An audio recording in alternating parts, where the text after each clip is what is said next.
दोस्तों स्वागत है आप लोगों का एक बार फिर से। होप कि इस न्यू ईयर में आप लोग अच्छा कर रहे होंगे। और इस न्यू ईयर में यूपी ट्रिपल एस सी की तरफ से बम्पर अनाउंसमेंट आया है। जैसा कि एक बहु प्रतीक्षित लेखपाल वैकेंसी थी जिसका बहुत दिनों से चर्चा चल रहा था कि इसका डिटेल नोटिफिकेशन कब आएगा, एग्ज़ाम कब होगा।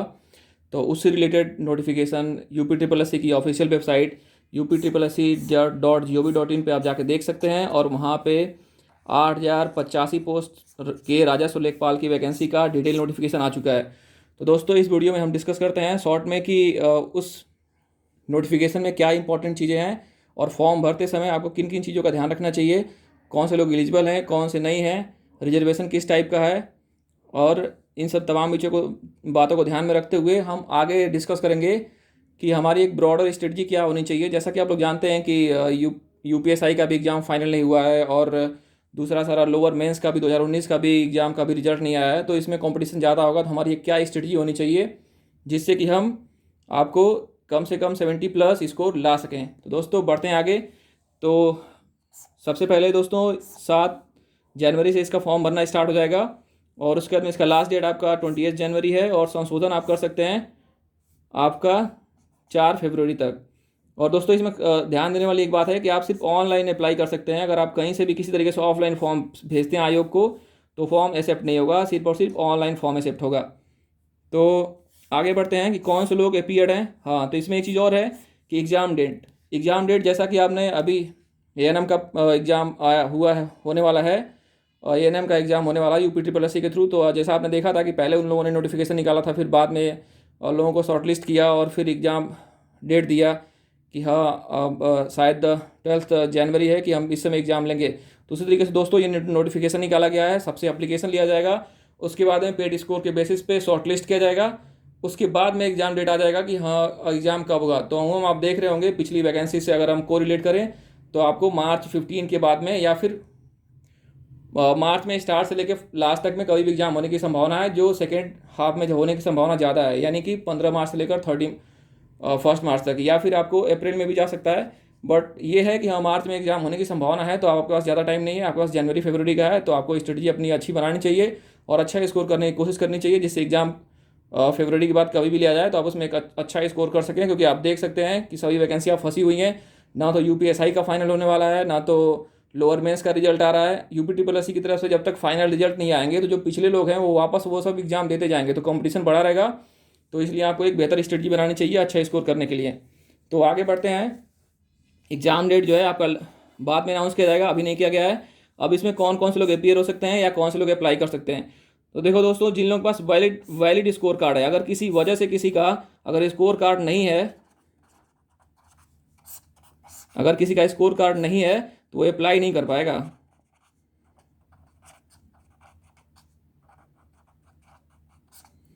तो इसके लिए दोस्तों जरूरी क्या है कि आपके पास स्कोर कार्ड होना ही होना चाहिए। आपके पास अगर स्कोर कार्ड नहीं है तो आप अप्लाई नहीं कर पाएंगे। अगर बिना स्कोर कार्ड के आपका नहीं हो पाएगा तो स्कोर कार्ड आपके पास होना चाहिए कैसे भी करके।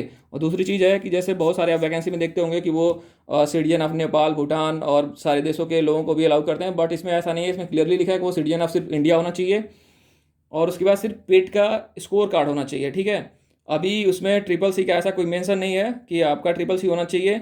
तो उसमें हम आगे देखेंगे कि जो आपकी एलिजिबिलिटी क्राइटेरिया है वो क्या है। तो आगे बढ़ते हैं कि एप्लीकेशन प्रोसेस आप कैसे स्टार्ट करेंगे 7 को। तो सबसे पहले आपको अपना पेड का रजिस्ट्रेशन नंबर चाहिए होगा जो आपने रजिस्टर किया होगा, डेट ऑफ बर्थ चाहिए होगा और मोबाइल नंबर। दोस्तों मोबाइल नंबर सबसे इंपॉर्टेंट है किसी भी वैकेंसी में। स्टार्ट से लेकर फाइनल तक आपको कोशिश करनी चाहिए कि आपका जो नंबर है मोबाइल नंबर वो चेंज ना हो, आपके पास हमेशा यही नंबर है जिससे कि आप कभी भी कम्युनिकेट कर सकें या आयोग आपको कम्युनिकेट करना चाहे तो वो कर सके। ऐसा नहीं कि अभी हम कोई और लेके घूम रहे हैं, बाद में फिर पता चला कि हमने कोई और नंबर चेंज कर दिया, फिर हम आयोग में एप्लीकेशन देंगे कि नहीं फिर मेरा नंबर बदल गया है, तो सब तमाम आप प्रॉब्लम में फंस जाएंगे। तो इसलिए आप मोबाइल नंबर हमेशा अपना वही रखें जो आपने फॉर्म में डाला है। तो अब इसमें एक और बहुत इंपॉर्टेंट चीज़ है ना, ये बहुत ही इंपॉर्टेंट चीज़ है जिसके ऊपर लोगों का ध्यान नहीं जाता है। अब हम इसको किसी वीडियो में बहुत कम ही डिस्कस किया जाता है, इसको आप ध्यान रखें। आपका फ़ोटो और जो सिग्नेचर होना चाहिए, फ़ोटो और सिग्नेचर वो जो आपने पेट में अप्लाई किया था वो उसके सिमिलर ही होना चाहिए। अगर आपके पास नहीं है तो आप बनवा लें, निकलवा लें और अपनी सिग्नेचर को याद कर लें, या फिर आप UP triple S C PET का जो एडमिट कार्ड है उसके ऊपर देख सकते हैं, आपका जो सिग्नेचर है ना उसी के सिमिलर होना चाहिए। अगर वो मिसमैच है तो फॉर्म तो आपका अप्लाई हो जाएगा, लेकिन बाद में आपके लिए प्रॉब्लम आएगी। अब बाद में आपको ही प्रूफ देना पड़ेगा, एफिडेविट देना पड़ेगा, तमाम सारी दिक्कत होगी कि नहीं ये कैसे हो गया। तो आप ध्यान रखें कि आपका फोटो और सिग्नेचर सिमिलर होना चाहिए। तो दोस्तों अभी जो है एप्लीकेशन फीस जो है सिर्फ 25 रुपीज़ है। कितनी है? सिर्फ 25 रुपीज़ है। वो आपका सभी कैटेगरी के लिए है। ये सिर्फ कब तक का है? जब आपसे एप्लीकेशन फॉर्म अभी भराया जा रहा है, तो इसमें सभी लोग फॉर्म भरेंगे। जिनके अच्छे स्कोर हैं वो भी, जिनके नहीं अच्छे स्कोर हैं वो भी, उससे मैटर नहीं है। अभी फॉर्म भराया जा रहा है तो 25 रुपये लिया जा रहा है। और बाद में जब शॉर्ट लिस्टिंग हो जाएगी कि हाँ इतने लोगों को बुला रहे हैं और इन लोगों को बुला रहे हैं, तो फिर उन लोगों से सेपरेट मेंस के एग्जाम का फी लिया जाएगा। अब वो 100, 200, 300 रुपये जो भी हो, वो आयोग के द्वारा नोटिस आएगी और उतनी फॉर्म फी आपको फिर से सबमिट करनी पड़ेगी। बट अभी आपसे 25 रुपये लिया जाएगा। और दोस्तों अभी तक पेड के परसेंटाइल का कोई भी कहीं पे पूरे नोटिफिकेशन में कहीं पे भी मेंशन नहीं है। इस बारे में एकदम आप क्लियर रहें। अगर कोई भी आपको इसके बारे में जानकारी देता है तो वो सिर्फ और सिर्फ तुक्का लगा रहा है। इसके बारे में कोई भी ऑथेंटिक जानकारी नहीं है कि एक्चुअल में पेड परसेंटाइल कितना रहना चाहिए जिससे आप अप्लाई कर सकते हैं। सिर्फ इतना ही लिखा है कि आपको वैलिड स्कोर कार्ड होना चाहिए, चाहे आपके वो 5 नंबर हो, 10 नंबर हो, 50 नंबर हो, 90 नंबर हो, इससे मतलब नहीं है आपके कितने भी परसेंटाइल हो। अगर आपके पास वैलिड स्कोर कार्ड है तो आपसे फॉर्म स्टार्टिंग में भरवाया जाएगा और बाद में शॉर्टलिस्ट किया जाएगा। तो पता चलेगा कि हाँ एक्चुअल में परसेंटाइल या कट ऑफ कितनी गई थी, कितने मार्क्स वालों को बुलाया गया है, कितने को नहीं बुलाया गया है। दोस्तों बढ़ते हैं आगे। दोस्तों हम डिस्कस करेंगे कि टोटल पोस्ट कितनी है। तो जैसा हम जानते हैं कि इसमें 8085 पोस्टें हैं। तो इसको कैटेगरी वाइज देख लेते हैं। अनरिजर्व में आपका 3271 है, और एससी में आपका 1690 है, एसटी में 952 है, और आपका ओबीसी में 2174 है, और ईडब्ल्यूएस में 798 है। तो देखो दोस्तों इसमें एक चीज़ और ध्यान देने की बात है कि ये आपका रिजर्वेशन हो गया कैटेगरीज के वाइज से। एक होता है हॉरिजॉन्टल रिजर्वेशन। हॉरिजॉन्टल रिजर्वेशन का मतलब होता है कि आप जैसे फ्रीडम फाइटर्स का 149 सीट है, तो ये इनको मिलना ही मिलना है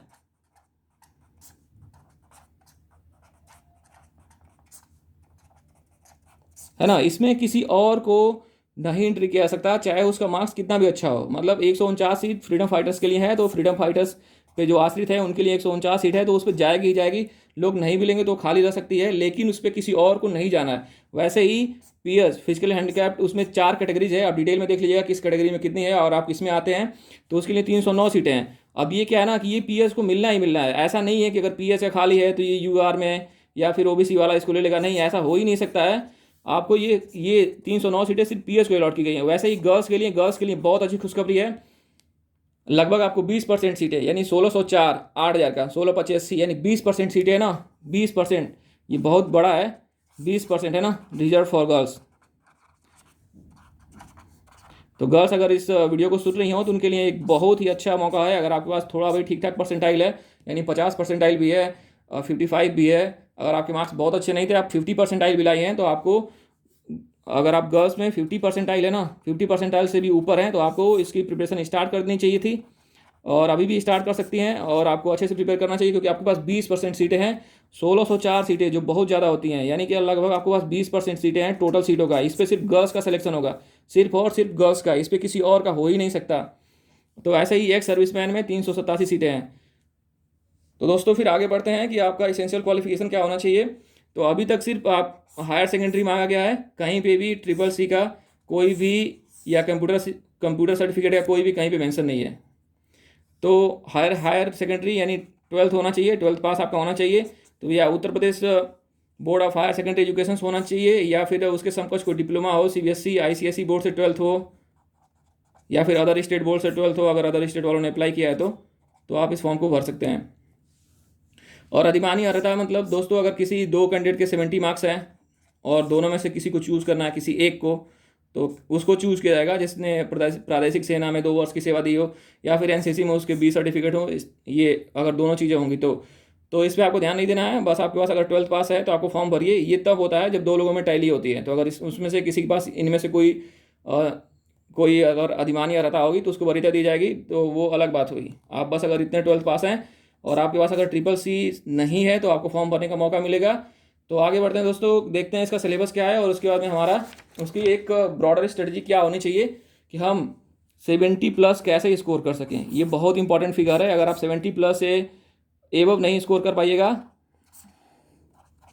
एबव स्कोर नहीं हो पाएगा तो आपका सिलेक्शन मुश्किल हो जाएगा। आपको एबव स्कोर करना होगा, तभी आप कंफर्म रह सकते हैं कि हाँ आप आराम से सेलेक्ट हो पाएंगे।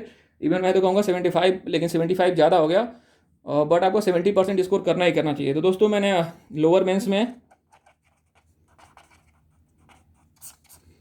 2019 में तकरीबन 141 क्वेश्चन मेरे सही है, जो कि अप्रॉक्स 70% हुए हैं। तो मैं आपको एक आसान सी स्ट्रेटजी बता रहा हूँ जो एकदम बहुत सिंपल है। आप आराम से कम पैसे में इसे अप्लाई कर सकते हैं और ये समझ सकते हैं कि कैसे हम मोर देन 70+ स्कोर लाएं। तो देखिए दोस्तों, इसमें हिंदी, मैथमेटिक्स और जनरल नॉलेज और ग्राम समाज एवं विकास के 25-25 क्वेश्चन आएंगे और आपका 25-25 मार्क्स होगा, है ना। ये मार्क्स है,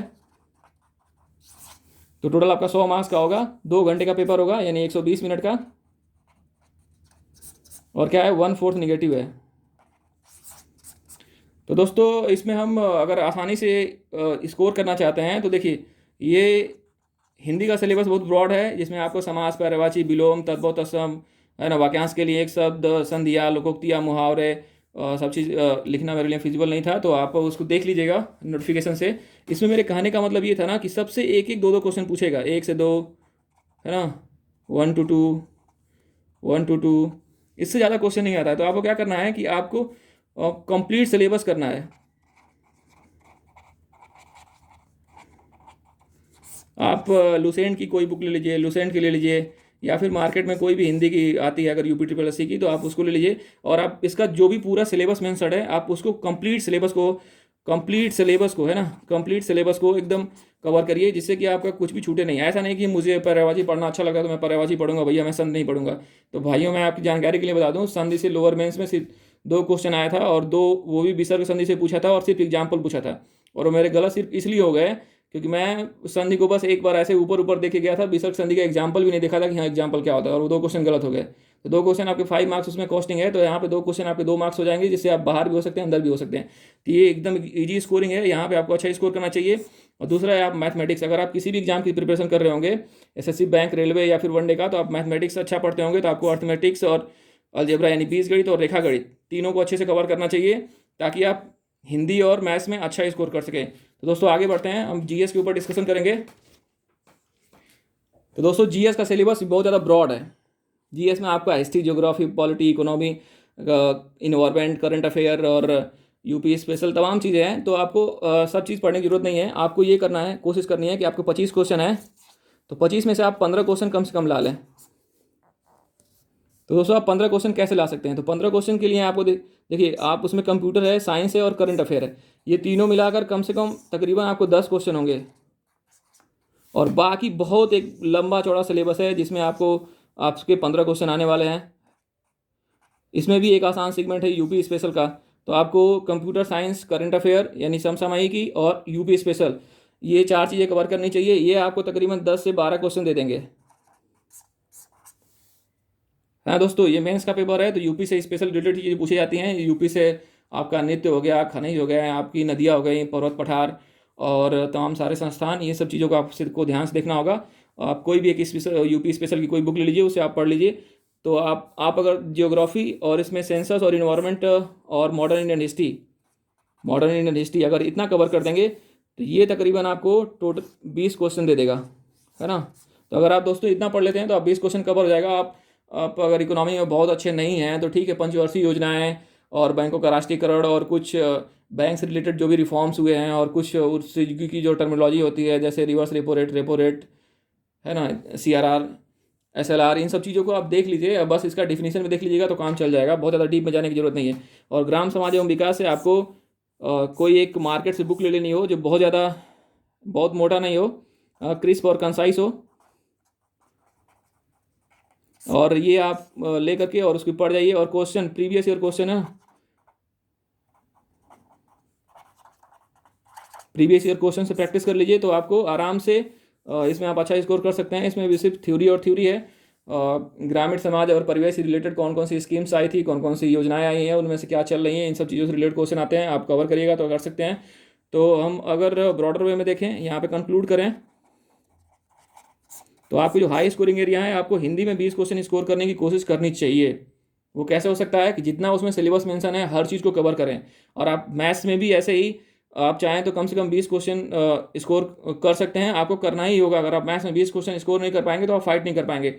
जीके का जो सिलेबस है वो बहुत ब्रॉड है, तो आप 15 क्वेश्चन लेके चलें, या फिर आप 15 से आप इसको 17 कर सकते हैं और आप इसको 18 कर सकते हैं। तो मतलब आपको 15 क्वेश्चन अगर हम यहाँ लेके चलो तो ग्राम विकास से 20 क्वेश्चन, तो इस तरीके से आप 75 क्वेश्चन भी आ सकते हैं। अगर आप यहाँ भी गड़बड़ होंगे तब भी आपके 70+ स्कोर होंगे, 70+ स्कोर।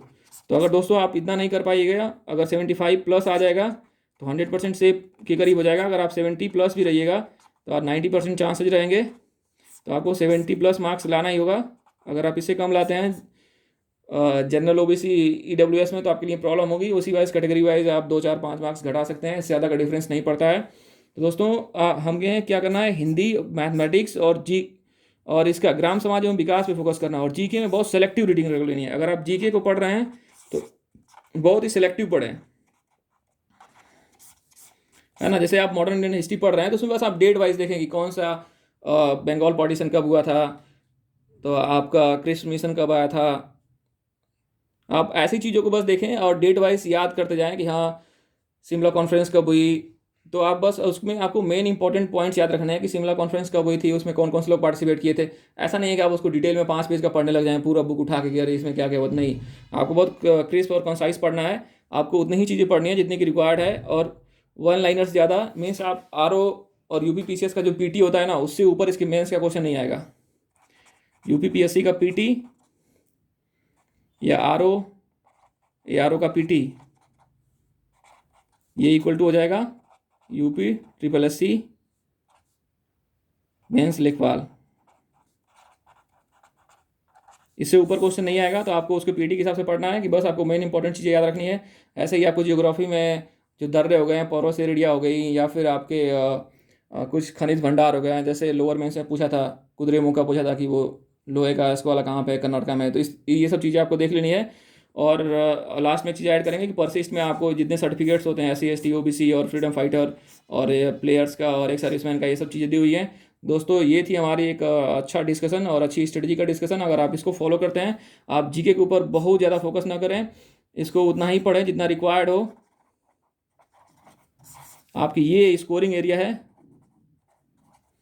इसको फोकस करें। आप चाहें तो इसे 50 में से 45 भी स्कोर कर सकते हैं और आराम से आप इजीली स्कोर कर सकते हैं। और अगर आप इसको नहीं करिएगा तो आप सेलेक्ट नहीं हो पाइएगा। आपको मैथ्स हिंदी में कम से कम 40+ जाना होगा, और इन दोनों से मिला करके आपको 30 जाना होगा, 30+, तब जाके आप सेलेक्ट हो पाइएगा। क्योंकि कंपटीशन बहुत टफ रहने वाला है। आप UPSI और तमाम सारे जितने भी एग्जाम्स हुए हैं वो अभी फाइनल नहीं हो पाए हैं, इसलिए सब लोग जाएंगे, सब लोग एग्जाम देंगे। तो दोस्तों ये थी हमारी आज की डिस्कशन। सुनने के लिए बहुत बहुत धन्यवाद।